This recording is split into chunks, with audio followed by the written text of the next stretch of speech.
അപ്പം ഞാൻ എൻ്റെ ഭാഷ മെച്ചപ്പെടുന്നവരെ കാത്തിരുന്നെങ്കിൽ എനിക്ക് ഹരിയാനയിലെ നൂഹിലേക്ക് എനിക്ക് എത്തിച്ചേരാൻ കഴിയില്ലായിരുന്നു. എന്നോട് എൻ്റെ പാർട്ടി മണിപ്പൂരിലേക്ക് പോകാൻ പറയുമ്പോൾ മണിപ്പൂരിലെ ജനങ്ങളുടെ അരികിലേക്ക് പോകാൻ ഞാൻ ഭാഷ മെച്ചപ്പെടുത്തിയിട്ട് പോകാം എന്ന് കരുതി ഇരിക്കാൻ കഴിയില്ലല്ലോ. ഈ വാർത്ത അറിഞ്ഞുടനെ തന്നെ ഡിവൈഎഫ്ഐയുടെ സെൻട്രൽ കമ്മിറ്റി തീരുമാനിച്ച് പെട്ടെന്ന് അങ്ങോട്ടേക്ക് പോകണമെന്ന് ഞങ്ങൾ കൂടിയാലോചിച്ചപ്പോൾ എൻ്റെ ഭാഷ മെച്ചപ്പെടുത്തിയിട്ട് പോകാൻ മാത്രമേ എനിക്ക് കഴിയില്ലല്ലോ. അതുകൊണ്ട് സുഹൃത്തുക്കൾ ആ പരിമിതി മനസ്സിലാക്കണം.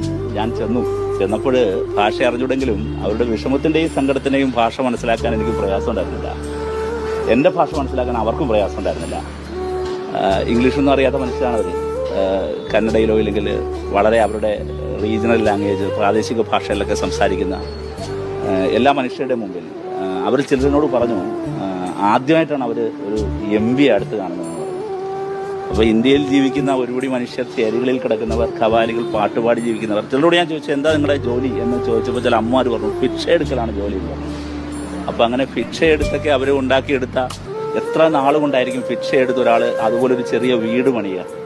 ആ വീടാണ് എന്നെ ട്രോളുന്നവരുടെ സർക്കാർ പോയിട്ട് ഇടിച്ചു നിരത്തിയത്. ഈ വലിയ നരവേട്ട നടത്തി മുസ്ലിം ദളിത് വിഭാഗങ്ങളെ ബുൾഡോസറായി നടത്തി അറ്റാക്ക് ചെയ്ത് മാർജിനലൈസ്ഡായ മനുഷ്യർക്ക് വേണ്ടി സംസാരിക്കാൻ, അവരെ കാണാൻ, അവരെ കേൾക്കാൻ പോകുന്നതിനിടയിൽ എൻ്റെ ഭാഷയെ മെച്ചപ്പെടുത്തി എല്ലാം ശരിയാക്കിയിട്ട് ഇതിനു വേണ്ടി ഇറങ്ങാൻ കഴിയില്ലല്ലോ.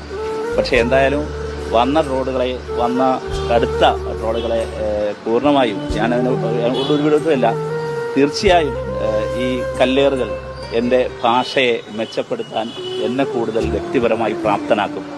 അത് എന്നെ കൂടുതൽ നവീകരിക്കാനും കൂടുതൽ അപ്ഡേറ്റ് ചെയ്യാനും പ്രാപ്തനാക്കും. അതിന് അവരോടും എനിക്ക്